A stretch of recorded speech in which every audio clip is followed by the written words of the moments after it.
বিসমিল্লাহির রহমানির রহিম।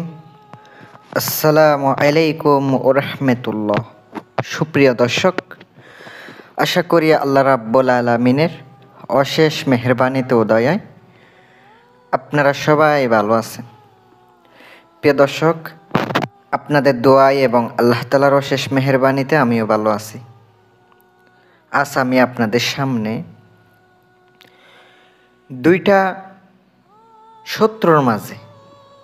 দুইজন শত্রুর মাঝে বিচ্ছেদ এবং ঝগড়া লাগানো, দ্বন্দ্ব তৈরি করে দেওয়া, ফাসাদ সৃষ্টি করার জন্য আজকে একটা মহা শক্তিশালী বিদ্যা নিয়ে আসলাম, যে বিদ্যার মাধ্যমে দুইটা ব্যক্তির মধ্যে ঝগড়া লাগাইতে পারবেন, বিচ্ছেদ করাইতে পারবেন।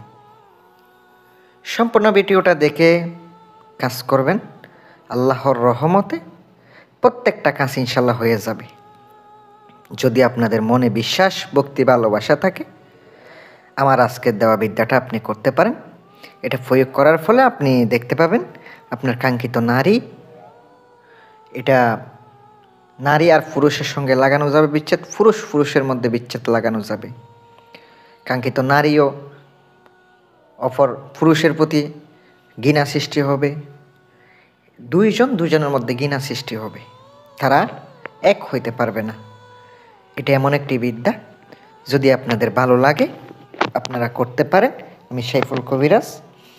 আপনারা যদি চ্যানেলটি আমার ভালো লাগে সাবস্ক্রাইব করে পাশে থাকবেন। আমি প্রত্যেক দিন সাধনার বিষয়ে ভিডিও দিয়ে আজকে একটা অন্য বিষয় নিয়ে আসলাম। এক ভাই আমাকে বলার কারণে, রিকোয়েস্ট করার কারণে আজকে এই বিদ্যাটা দিতে বাধ্য হলাম। প্রিয় ভাই ও বোন, যদি আপনার মনে হয় আমার দেওয়া আজকের বিদ্যা আপনার কাজ করবে, উপকার পাবেন, আপনি করতে পারেন। আর যদি উপকার না হয়, আমার ভিডিওতে দেখে লাভ নাই। ভালো লাগলে দেখেন, না লাগলে দেখার দরকার নাই। কাজ দিতে চাইলে দিতে পারেন, ফোন করবেন, স্ক্রিনে আমার নাম্বার দেওয়া আছে। প্রিয় ভাই ও বোন, একটু মনোযোগ দিয়ে শুনেন। আপনি যে স্ক্রিনে নকশা দেখতে পাচ্ছেন, নকশাটি আপনাকে শনিবারের দিন আপনাকে লিখিতে হবে সেতারা দেখে আপনাকে লিখিতে হবে। আর আপনি নকশাটি মঙ্গলবারেও লিখতে পারেন, অমাবস্যা রাতেও লিখতে পারেন, পূর্ণিমা রাতেও লিখতে পারেন। এটা আপনার ইচ্ছা, যে কোনো দিন লিখতে পারবেন না। যে দিনগুলা বলছি এই দিনগুলোর মধ্যে যে কোনো একটা দিনে নকশাটা লিখতে পারেন। আপনার নকশা লেখা শেষ। এবার আপনাকে নকশাটি সুন্দর করে নকশার নিচে দুই ব্যক্তির নাম, দুই ব্যক্তির মায়ের নাম লিখে দিতে হবে। ছেলে হইলে ছেলের বাবার নাম লিখে দিতে হবে। লিখে দেওয়ার পরে আপনি নকশাটি সুন্দর করে পেঁচাবেন, লাল সুতা দিয়ে পেঁচাবেন। আর ওখানে যদি তাদের ব্যবহারের কাপড় পান, চোল, নখ, যে কোনো কিছু পাইলে ওখানে দিতে হবে। দেওয়ার পরে আপনি পুরনো দুইটা জোড়া কবরের মাঝখানে পুঁতে দিয়ে আসবেন।